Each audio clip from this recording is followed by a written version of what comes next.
fabled heat, where magic meets desire. Subscribe to ignite the fantasy. The archive pressed in on me, a tomb of forgotten knowledge and the ghosts of countless scribes.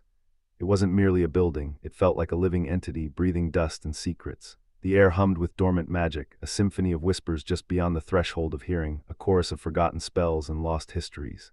Dust motes danced in the faint light filtering through the high, arched windows, each a tiny universe of decaying paper and the metallic tang of ancient ink. It smelled of time, of patience, and of something else, something ancient and powerful. I knelt, my worn leather gloves offering scant protection against the cold, unforgiving stone. The chill seeped through the leather, numbing my fingertips. Years spent tracing arcane symbols had left my fingers calloused, but even those hardened pads trembled now as they brushed against the spine of the Book of Thorns. This was it. A nervous flutter erupted in my chest, a frantic bird beating against my ribs. Months of research, clandestine meetings in shadowed taverns, hushed whispers exchanged in crowded marketplaces, all led to this moment. This book wasn't just pages and ink bound together with aged leather. It was a key to unlocking the Skybringer's secrets the Council desperately wanted buried, locked away forever. They called the Skybringers heretics, dangerous radicals who dared to question the established order. But my research suggested something far more complex, a truth the Council feared would unravel their carefully constructed reality. Behind me the air shifted, warming with a heat that had nothing to do with the stagnant air of the archive. It was the palpable energy radiating from Liam and Kaelen, standing far too close for comfort. They were a storm brewing, a dangerous combination of power and intent. Liam, Kaelen, two sides of the same dangerous coin, both drawn to me, to the book, to the power thrumming beneath its aged leather. It was unsettling, this shared focus. Liam, the Council's enforcer, a wall of muscle and unwavering loyalty, or so they believed. His presence was a physical weight pressing down on me, suffocating. His hand settled on my shoulder, heavy and possessive, his grip firm, a silent warning, a claim. I felt the controlled power in his touch, the barely leashed strength he wielded, a coiled spring ready to unleash. Polished leather, a hint of blood and ozone clung to him, a scent that stirred a strange awareness within me, a primal response I didn't understand. It wasn't fear, not exactly, more like recognition, a dangerous pull. "This is forbidden, Elara." Liam's voice was a low growl, vibrating through my bones. It wasn't a question, but a statement of fact, laced with a possessive edge that sent a shiver down my spine. His breath stirred the hair at my temple, carrying the scent of spice and something wild, untamed. I tilted my head back, meeting his gaze. His eyes, the color of storm clouds gathering on the horizon, held a possessive intensity that made my breath catch in my throat. They weren't just assessing the situation, they were assessing me, claiming me even before a word was spoken. I swallowed, trying to regain control of my racing pulse. "I'm aware of the Council's concerns," I managed, my voice barely a whisper, but the knowledge within this book could change everything. "Change isn't always progress, Elara," Liam countered, his grip tightening on my shoulder. "Sometimes it's simply chaos."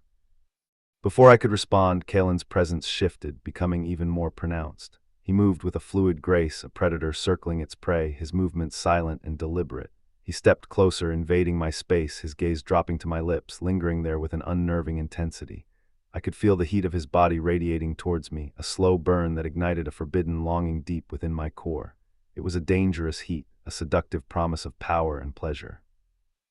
Kaelen's scent was different from Liam's. Where Liam smelled of control and duty, Kaelen reeked of freedom and raw, untamed magic, cinnamon and dark amber with an underlying hint of something feral. It was intoxicating, overwhelming. He wasn't trying to intimidate me with brute force like Liam. He was tempting me. "Such dedication to dusty tomes," Kaelen murmured, his voice a silken caress that sent goosebumps erupting across my skin. "You risk much for knowledge, little scholar." He reached out, his fingers brushing against my cheek, the touch sending a jolt of electricity through my veins. His skin was warm, almost burning. "The risk is worth it," I replied, my voice trembling slightly. I forced myself to meet his gaze, refusing to be intimidated. His eyes were a molten gold, flecked with emerald green, and they seemed to see straight through me, stripping away my defenses. "Is it?" Kaelen's lips curved into a slow, knowing smile. "Or do you simply enjoy playing with fire?" He leaned closer, his breath ghosting over my lips. "Perhaps you enjoy the attention of those who guard the flames." Liam's grip on my shoulder tightened again, his knuckles white. I could feel his anger simmering beneath the surface, a dangerous undercurrent. He didn't like Kaelen's proximity, his blatant disregard for boundaries. And if I was honest with myself, neither did I, but there was something undeniably alluring about Kaelen's audacity, his willingness to challenge everything. "Don't interfere, Kaelen," Liam warned, his voice dangerously low. Kaelen simply chuckled, a low, melodic sound that sent shivers down my spine. "Interfere? I'm merely observing, admiring, perhaps offering an alternative." He turned his gaze back to me, his eyes filled with a promise of untold power and forbidden pleasures. "The Council isn't the only one who desires the secrets of the Skybringers, Elara, and I can offer you far more than they ever could." My heart hammered against my ribs, a frantic drumbeat against the silence of the archive. I was caught between two powerful forces, two men who both wanted something from me, something connected to the book in my hands, and I had a feeling that choosing between them would be the most dangerous decision of my life. I glanced down at the Book of Thorns, its aged leather cool beneath my trembling fingers. The secrets within were worth risking everything for, but I was beginning to realize that the true danger wasn't the Council, or the Skybringers, or even the magic contained within the book. The true danger was the men standing on either side of me, and the undeniable pull I felt towards them both.